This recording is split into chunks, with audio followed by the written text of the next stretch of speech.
ክርስቶስ እንሳሙታን አሰሮ ለሰይጣን ሰላም ሆነ። ክርስቶስ እንሳሙታን አሰሮ ለሰይጣን ሰላም ሆነ። አሜን። ሳው ሰላም ይግበርና እዚ ዘለናዮ ዘመነ ትንሣኤ ከም ዝኾነ የ50 መዓልቲ ኩላናኹም ፈልጦ ከምኡውን እዛ ዕለት ከዓ ናይ ቅድስት ሥላሴ ወርሃዊ በዓል ከም ዝኾነ ኩላናኹም ፈልጦ ከምኡውን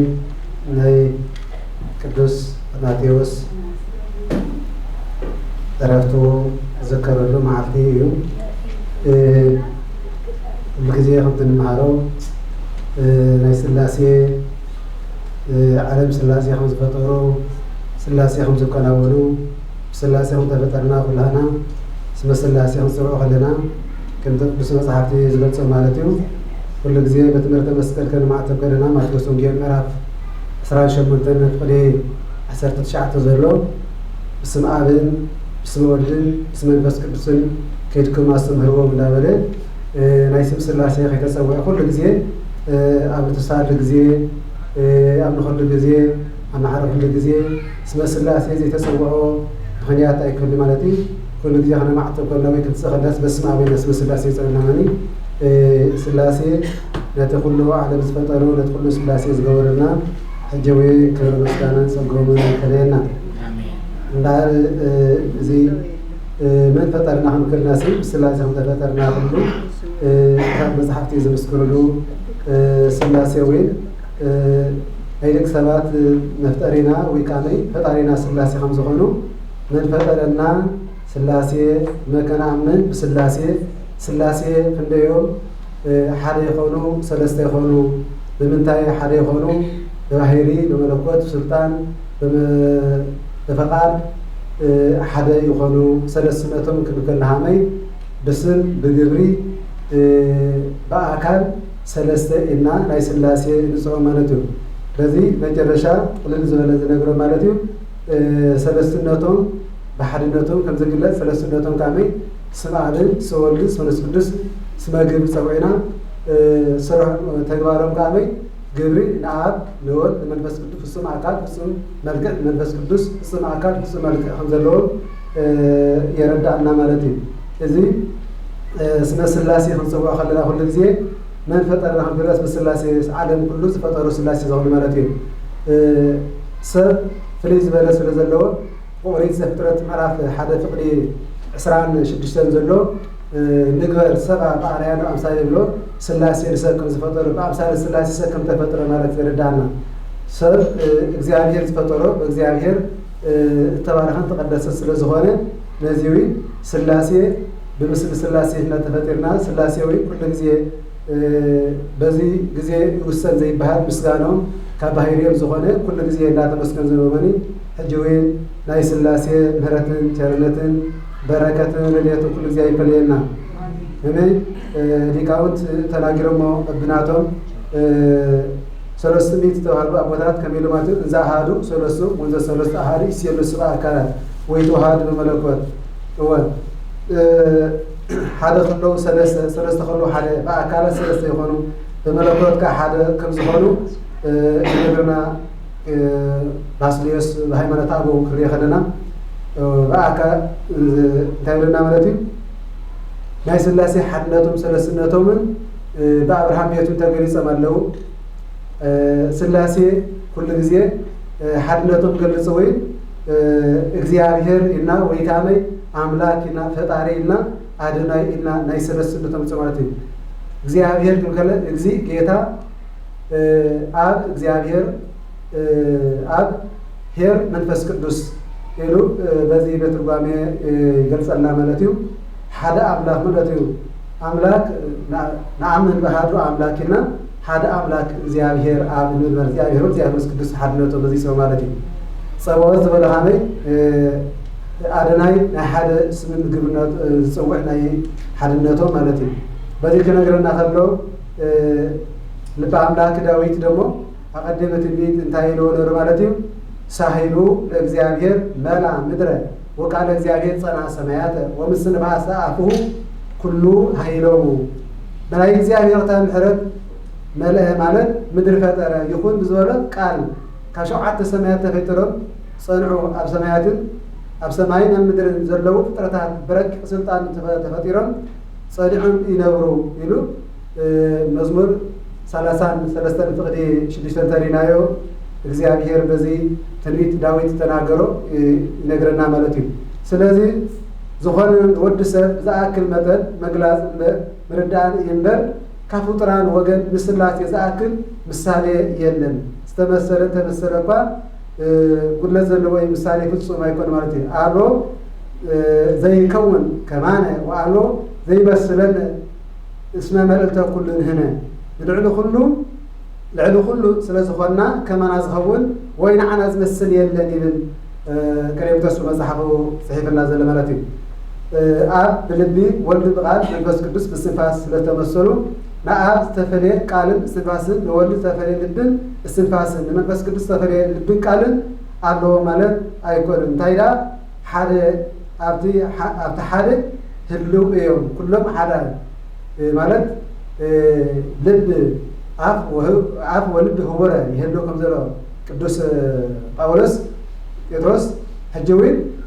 ስላሴ ሓደ ከም ዝኾኑ ይነገርና ማለት እዩ በሰለስነቶም ክጽኡ ከለመይ ዝተገልጸሎም ሰለስቱ ማለት ዘአሃዱ ሰለስቱ ያለ ማለት እዩ ሰለስነቶም ዘአሃዱ ሰለስቱ ብስም በግብሪ በአካል ሰለስትን ማለት እዩ በባህሪ መለኮት ሓደ ከም ዝኾኑ ነዚ ይገልጸና ማለት እዩ በአብ ወልድ መንፈስ ቅዱስ ህልው እዩ ማለት እዩ ወልድን በቃልነት አብን መንፈስ ቅዱስ ህልው እዩ መንፈስ ቅዱስ በስንፋስነት አብን ወልድን ህልው ይልና አብኒ ህልው ቁጡ በወልድ ወመንፈስ ቅዱስ ወልድኒ ህልው ቁጡ ወበአብ ወመንፈስ ቅዱስ ህልው ቁጡ ብሎ ፊላታዎስ ሊቀ ጳጳሳት በሃይማኖት አበው ይነግረና ማለት እዩ ዮሐንስ ወንጌል ምዕራፍ 14 ፍርሓ ዘሎ ከምዚ ኢሉ ማለት እዩ እመኑ ከመ አነ በአብ ወአብ አነ አብ አቦን አበቦም ምህላወይ አቦ ከዓ አበይ ምህላዊ እመን ኢሉ ዮሐንስ ወንጌል 14 ፍር 11 ዘሎ ይነግረና ማለት እዩ አብን ወልድን መንፈስ ቅዱስን ልቦም እዩ ወልድን ንአብን መንፈስ ቅዱስን ቃሎም እዩ መንፈስ ቅዱስን ንአብን ለወልድን እስትንፋሶም እዩ ስለዚህ አብን በአብ ነባውያን በወልድ ነባውያን በመንፈስ ቅዱስ ቃል ሕያዋን ይባሃሉ አብኒ ልቦናሆሙ ወልድ ለውእቱ ለወልድ ወለመንፈስ ቅዱስ ወልድኒ ቃሎሙ ውእቱ ለመንፈስ ቅዱስ ወለመንፈስ ቅዱስን ሕይወቶም ውእቱ ለአብ ወለወልድ ማለት እዩ ስለዚህ ከም ሓደ ልቢ ኮይኖም ይሕሰቡ ካብ ሓደ ቃል ኮይኖም ወይ ይዛረቡ ከም ሓደ እስትንፋስ ወይ ሕያዋን ኮይኖም ዝደለዎ ዘለይዎ ይፍጽሙ ደአንበር ፍልልይ የብሎሙን ኢሉ የረዳና ማለት እዩ እንግዲህ እግዚአብሔር በሐነቱም ስለሰደዱ ኩሉ ጊዜ ቅደስ ከም ዝነብር እዚ እግዚአብሔር ተመስገነ ይሁን ሓደ ሁሉን ናይ ሰለስነቶም ዝገልጽ ማለት እዩ ሰለስተ ሁሉን ናይ ሰለስነቶም ስላሴ ሃበይ በዚህ በሐነቱም ሰለስነቶም የረዳና ማለት እዩ ዮሐንስ ወንጌል ምዕራፍ 14 ፍቅዲ 9 ዘሎ 11 ጀሚሩ እመኑ ከዘበለ ማለት እዩ ዘርኤ ቺያየ ርእዮ ለአቡየ ለአብ አነ ወአብ አሐዱ ንሕነ ዘርኤ ቺያየ ርእዮ ለአብ አነ ወአብ አሐዱ ንሕነ ንዓይ ዘርኤ ንአብ ረአየ አነዊን አብን ሓደ ኢና አነን አብን ሓደ ኢና አነ ኣብ አቦ ህልው ከም ዝኾንኩ አቦ ከዓ አባይ ህልው ከም ዝኾነ እመኑ ከም ዝበለ ዮሐንስ ወንጌል ምዕራፍ 10 ይነግረና ማለት እዩ እዚ ናይ በአካላት ሰለስተ ምዃኖም ዘረድእ ከም ዝኾነ ወዚ ይገልጸና ማለት እዩ ብምንታይ እዩ ተተባሃለ በባህሪ በመለኮት በብርሃን በመለኮት በመንግስት በእግዚአብሔርነት በአምላክነት አሃዱ መለኮት እስመ ለዓለም አሃዱ እግዚአብሔር አሃቲ መንግስት ወሃቲ ስልጣን ከም ዝለ ማለት እዩ ሰለስተ ቤት በሃይማኖት አበው ይጠመ ዘሎ ማለት እዩ ይነግረና ማለት እዩ ሰለስቱ ህላዌ በአካላት ወአሃዱ ህላዌ መለኮት ዘውእቱ ሃይማኖት በአካላት ሰለስተ መለኮት ሓደ እዚ እምነትና ከም ነገርና ማለት እዩ ወአልበ ውስተ ቅድስት ስላሴ ግብርናት لكان سلطان زكما تلاقي على رويان منتو باهارو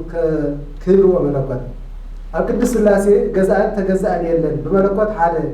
كافت حاله زفلا أيكونن بسلطانون كبر آخر تلاخن حاله نتحاله زو أيكونن انتهينا بخبر الملكوت المعرى يوم كذلنا هاي من تأمل ملتي እግዚአብሔር እንግዲህ ተመስገነው ለሰውን ናይሰለ ስነቱም ከነገርና خلو ከም ዜና ማለት እዩ ንበ ሰብ አርያመት እንግዲህ ናይሰለ ስነቱም ይገልጽ ማለት እዩ ንረ ወደካም ነገሮም ለከላውያን ንረድ ይለው ስለ ስነቱም ተዛረው ንግበር ይለው ቃሜ ንረድ ቃሜ እንኳን ሓደ ለርባዕተ ንሓምሽተው ክብሎም ስለዝኽእል ናይ ሓድነቱም ስለ ስነቱም አይረድን እንተዳ ተባህለ كذي قبل صلاتي أنا أوتو إخزيابير أملاك أبراهام وأملاك يساق وأملاك يعقوب إلو أنا إخزيابير إلو حدنتون أملاك أبراهام أملاك يساق أملاك يعقوب داولوي أوريز افترض مراف سلسة شديسة زلو إنقرنا مالتي أبي إخزيابير لا إخزيابير أب مالتي إخزيابير أبي وعربو خلق طوريو إخزيابير ودهاني بزي قلصة مالتي እግዚአብሔር መንፈስ ቅዱስ ካለ ተብሎት ወአለ ህልም ለጠበቢሁ ወ እግዚአብሔር ዝበለ አቢ ኃይል ዝበለ ወልድ ወአለ ህልም ለጠበቢሁ ዝበለውን መንፈስ ቅዱስ ይገልጸ ማለት እግዚአብሔር መላ ምድረ ወቃለ እግዚአብሔር ጸና ሰማያት ወምስንፋስ አፉ ሁሉ ኃይለው ምድር በየረታ በህያውነት እግዚአብሔር አምላክ በአካላዊ ቃል እግዚአብሔር ወልድ ሰማያትን ተፈጥረው ጽንዑ በረቂቅ ስልጣን አካላዊ ህይወት መንፈስ ቅዱስ በመላእክት ረቂቃን አዳም ጽንዑም ዝነበሩ አለው ይብል ማለት መዝሙር 33 ዘሎ ምዕራፍ 6 ማለት ትንቢተ ኢሳይያስ ወይ ምዕራፍ 6 እንተሪና ወይ ታይዘና ማለት ፍቅድ 3 ቅዱስ እግዚአብሔር ቅዱስ ቅዱስ ቅዱስ እግዚአብሔር ጸባኦት ፍጹም ሙሉ ሰማያት ወምድር ተሳስባት ይከይሉ ትንቢተ ኢሳይያስ ወይ ገልጽው አለ ማለት ናይሰለስነቱ በዚህ የረዳና ማለት እንግዲህ በዚህ ናይሰላሴ ተሪናዮ ካህልና ይሁን ማለት እንግዲህ በዚህ ዕለት ተተበላ ወንጌል ወይ እንታይ ይነሩ ተሪናዮ በዚህ ለዚህ ጌታና መድኃኒና ኢየሱስ ክርስቶስ አሞአይለ ስጋዌ ደቀ መዛሙርት ተከስተመሩ ከሎ ሓደ ነገር ጠየቀው ነር ማለት እንታይ ይነሩ ጥያቄ ማለት ዘይቤሉ منو يا أبي بمنقص السمايات أمنقص السمايات سي من زعبي له طيقة مالتي ويتانا ملحنا يسوع كريستوس دمو قدياس وبقيت ساعات قرب حبيه أردايه ولذي يسوع يبيلو من الغازي أبي بمنقص السمايات هو بتا ساعات تي أقوى دك مزامرتي دك مزامرتو أب سمايات أمنقص السمايات من يعبي النابلو نويتا ኢየሱስ ቀሪዮም ሓተትዎ በዚ ጴጥሮስ ቅድም ብፁዕ ኢኻ ኢልዎ ኣብዚካ ድማ ኣብ ክዳኔ ኣብ ክንዳኻን ግብሪ ከፍል ኢልዎ ዝባል ዝሸመ ኮይኑ ስለ ዘይተሰምዖ እዩሞ ወፀውዓ ህፃነ ወአቀሞ ማእከሊሆሙ እምበኣር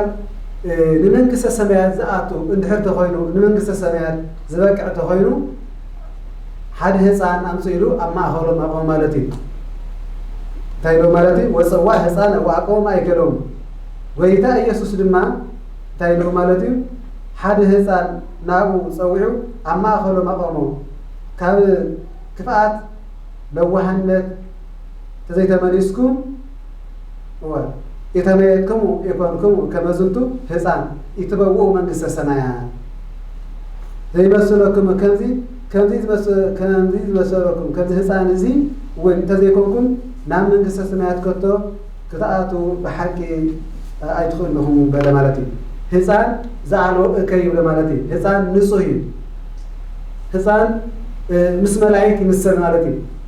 ከም ህፃን ምስ መላእክት ህፃን ንጹሃን እዩ ምንም زعلوا أوكي እንግዲያ ጎይታና ኢየሱስ ክርስቶስ ኣብ ማእኸል ገሩ ነዚ ህፃን እዚ ዘምፅኦ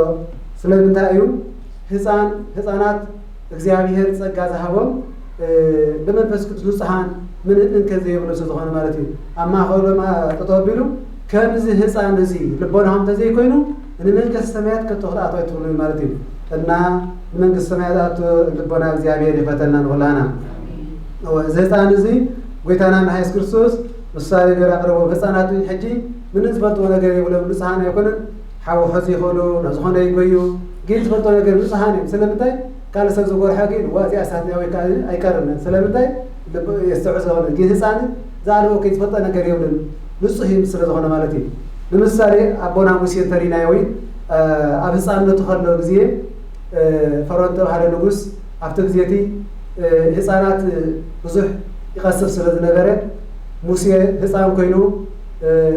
هسانات ورتبعتين هرت تولدوا يكتر زبل عواج تجارو يتم هسانات تقطع موسى كين عديم سولرته أوصل بحر خير عميتا تماني تابع فرنت قبيلة نكتب يتمنى استقطع به وسيلته بالمالتي الحرائق زي جين هسان زي داوي خير كله فرن قبل زيارير تحاسة قبل زيارير سنبرة الهسام كينو فرن يصفع مالتي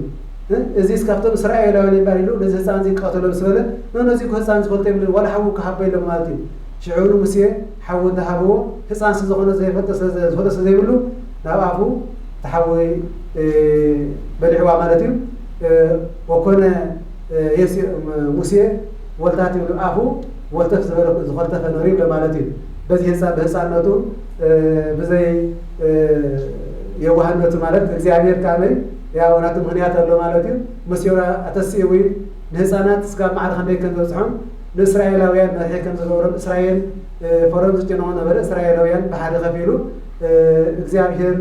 ብዙ ተአምራት ንኽብሪ ዘብቅዖ ስለዝኾነ ማለት እዩ እንግዲህ ጌታና ኢየሱስ ክርስቶስ ነዚህ ዘላለም ወይ በለም አማን እብለክሙ ተመየትኩም ዝህፃን ዘይ ከም ዝህፃን ዘይ ተኮንኩም ሲ መንግስት ሰማያት አጥተው ለና ማኒ هنا وين بنفسها تحاسبنا سقاوله مرينا لمنقص خلبت እግዚአብሔር ይከለልና ነው ህፃናት እናቶን ጸጋተው ሀው ማለማለትዩ በዚህ ወይን ባለ ረፍቱ ቅዱስ አትናቴዎስ ወይ በቅዳሴ ከማዕተ ሀፍተም 14 ቅዳሴ ለው ወይ ከሃይማኖት አበው ከፍቶም 18 318 ሊቃውንት ዘለው እሱ ባለ ረፍት ዘሆነ ምስ ህፃናት ይጻወት ኖሩ ይብለ ማለት እዩ አትናቴዎስ በሁለት ክፍል ይዝኸፍለው ሓደ ተነበላት ነበሩ ይበ ወረድ ማለት እዩ እዚ ህፃን ዚጊ ናፍተም ህፃናት ደክርስቲያን ነበሩ ክጻወቱ ከሎም ስራዮም እስከ ናባኻትኩም ክጻወት አቅርቡን ኢሎም ማኒ ኖ ምሳናስ ክጻወት አይትኽልንኻ እስኻ መዓስ ከማና ኾንካ ኢሎም ማለት እዩ ባህል ከማትኩም ከውን ፈቀደ ኢሎም ማለት ሓራ ኢሎም እሳቶም ካመይ አምፅኦም ከፋቢሎም كفابيلم برلين ما يندب سسلو أقوم بريء مطو لعل تحت كون هذا خلو إخزيابير كامي مجد إمكان هي وزرلو كموتان تسيو نوزح نجار زكبر عم نخص زخانة زهسان زي كامي بتخزي نورو باتريانك ويكمل باباس ما قد خالف خلوري زهسان زي سي لشمس ذبك عيزو قال أخيهم مزلو باتريانك ويكمل باباس خوني لهم تتنوي له مالتيو شو هسان زي كم زبلوه زب هسان هذا هسان صنيعه مجرشة عبيو كمتي كم هسان زبلوه كتاع يسكرسوس ما خلوا هسان زغمة بزوا بزيو تنبيت تناقرلو زب بازيو ده حرقي مزيو عوام عطميقم نديب كنا كعمو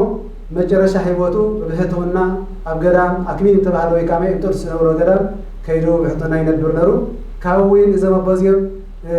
شيامي أمسوا إلى كافت جرام أصيب ليكا باسات سحمو كافتم 310 شمتني كاوتات أبوتات نبرة ليكريا كونات كيلو نعريس لو جزء حدا زي أتناتيوس هوارياوي ويكامي ليكا باسات خيلون هسانة إخزيابير شو زوقعو إخزيابير تمسكنا يخون إخزيابير مكتم بتحدث باللوي إذا هسان زي كريستيان نوري قدام بلو مالتي تاريخ غلطة يزغفلو كريستيان مخانوين ما نسينا يتقولون إنسان تأكلوا لازم هذا ويكامي نعاتهم أما خلهم كيدو قدام فرحان كله برحنات كم زهاوي بخلت نجار يستمرنا بهاي ما ترقابيه مثلنا نختي مالتيو إذا كدوس أبو على رفت اسم مرهد يهو بركته ويحاول ما هي مستحيل زلوا داويد أقدمتني ما مرهد يسوع كريستوس مانو ما مرعوين ببزمانو ዘመናቱ የተሰውም ንመናፍቃት ነበሩ የወግዞም እግዚአብሔር ስልጣን ዛሃቡን ቅዱሳን አባታትና ሐጀ ወይ እስከ ፍጻሜ ዓለም እግዚአብሔር ስልጣኑን ኃይሉን በዝፈቀደሎም እግዚአብሔር ያስተምረናን እግዚአብሔር ይሰጽናን ማለት ይማኒ ሐጀ ወይ ንሕና ከምተምና ሐዋርያት ተነግረሎም አማኸል ህፃናት ሒናውን ከም ህፃናት ኮይና ይሞሮና ጸጋ መንፈስ ቅዱስ ሓዲርና ንመንግስተ ሰማያት ዘበቅዕ ስራሕ ሰርሕ እግዚአብሔር ይፍቀደልና ኩሉ ዘረኸበ ይኮነን እግዚአብሔር ዝሃበ ይማኒ ንብቃዕ ኩላህና እግዚአብሔር ይብቃዕና እምበኣር እዚ እንታይ ብሎ ማለት እዩ ወዘሂ ተወክፈ ኣሓዱ ዘመጠነ እዚ ህፃን በስሜ ችያየ ተወክፈ ብሎ ማለት እዩ አግናጢዮስ ምጡ ዝበለ አንበሳ ቅዱሳን ቦታትና ስጋብ ክንደይ ለአንበሳ ተወርዶን ከዝወሃቡ መብቅድስና አመይ ለአናብስ አበገሮም ከምሰግዱ ከም ዝገብሩ ይነገራ ማለት እዩ ነዚ ዝኣምሰለ ህፃን ብስመይ ትቕበል ንዓይ ይቕበል እቲ ንዓይ ንሓደ ካብዞም ዝኣመኑ ንእሽተይ ዝስሕት ድማ እንታይ ኢሎ ማለት እዩ ይህይስ ኢሎ ማለት እዩ ይሄይሶ ከመይሶሩ በክሳሉ ማህይረፀ አድ ወያስጥቡ ውስተልጎተ ባሂል ቀዳማይ አድግናይ እናዞረ ዝጥሕነሉ መጥሓን ኣብ ክሳዱ ኣሲሮም ኣሌ ደከም ኢሉ ማለት እዩ መዓሙቕ ባሕሪ ክጥሕንዎ ይሕሾ ካልኣይ ማለት እቲ ዝስሕብ ምእንቲ ክድሕን ከቢድ ቀኖና ተዋሂቦ ኣብ ባሕሪ ንስሓ ክጠልብ ይግበው ማለት እዩ ምክንያቱ ፈተና ወዲ ሰብ ክፍተን ከሎ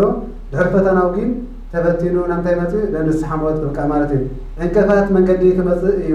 እሞ ምክንያት እቲ ዝመፅእ እንቅፋት ከዓ ንዓለም ወይ ለኣ ምናዳ ነቲ ዕንቅፋት ብሰሩ ዝመፅእ ሰብ ወይ ልኡ ኢለና ኢድካ ወይ እግርኻ እንተሰሓተትካ እንታይ ማለት እዩ ወأما إليك وبحثوا عليه لوط بسيط زي مثل لمنسود وأما إليك أو إجرك تاسهتك بترى وقدفة من إليك نهي سكة أو السمن قصة سماعات إلكاو إجرها أنت سحتت كاسي كابها وريس كدرية كمي مسكلت إلكان كلت إجرها نيركا ناب زالم حوي كابدرسي قراص إيد ويكامي حانكاس نيركا ناب هيوت كتأتو يحشركا يبلنا عينها تسحتتك وين كابها قطويت كدرية يبلاتي زي أبواتنا بزوعو تسرح لمالتي سمون سفايا أسان زبال أبو مركعين نورو سان لا سفايا غلو بزي زي نخسحتو زمازو نزت منسي نرا شاكين مركعين يلاتو ناتي مركع تابلو بتزحازة وسبا قرع عينو سيو منكس تاي فساس نجار زي كورا زربح يكون يلو إذا بازي نهوتو قصة مالتي شعو ويلا سوي نجزا معرخ إني نزيه هو تصورزي السوين مننا كنا نعلم إجزاء هير لمالتيو إذا بازي وين بحثا وخصوص سيدنا بري إجزاء هير بازي لما تستك عينك بلها تستك عين هتهليا أو سيعزولو بازي أبنا سمون فلسين ومالتيو كمان بوينجل كان تايلنا مالتي إحنا هامي إذا استك نجر تهليو يغلط هتيكا نسحاب عليكا نبغزاء هير أملاكا نعم رد بلنا مالتيو جي أبونا سمنوي بتبقى عزاكل بزت عمرات كم زجلارة بس مسحنا التاريخ كله مالتيو أنا هنا توزي أهلنا بار كم زهسان زي إجزاء زمرزو نمنقص سمايا سيجا هنقول كل هنا نكسر أما هي زي إبسو أما هي زي تيس وسبقين زي بديلن جت خين عادي تخلل وسب كبدل كلنا يغرتها تيمنا مهرتها لكسبات يغرتها الناس بدلنا يبدل لإجزاء غرتها طيقنا كحيسنا نام السحمة تبقعنا لنا نام إجزاء كرلي تبعنا ماني إجزاء كل جزء زدادونا بزي ما تيوسون جيل مراك عسر تشمن تزلو كافة حدا زلو تبدينا يو قالوا سكر عسر تحرزل نروح مالتي كرسات مزحتين ناتو أمي تملو ما نارقة سونجيل معرات شعات فري 30 حدد سكر 30 شعات لقى سونجيل معرات شعات كافري 4 شديش سكار معان شمن تنزلوا قالوا دام بناهم هوتنا كنستمر لغينا ለዚህ ዝገበረና እግዚአብሔር ወስብሐት ለእግዚእነ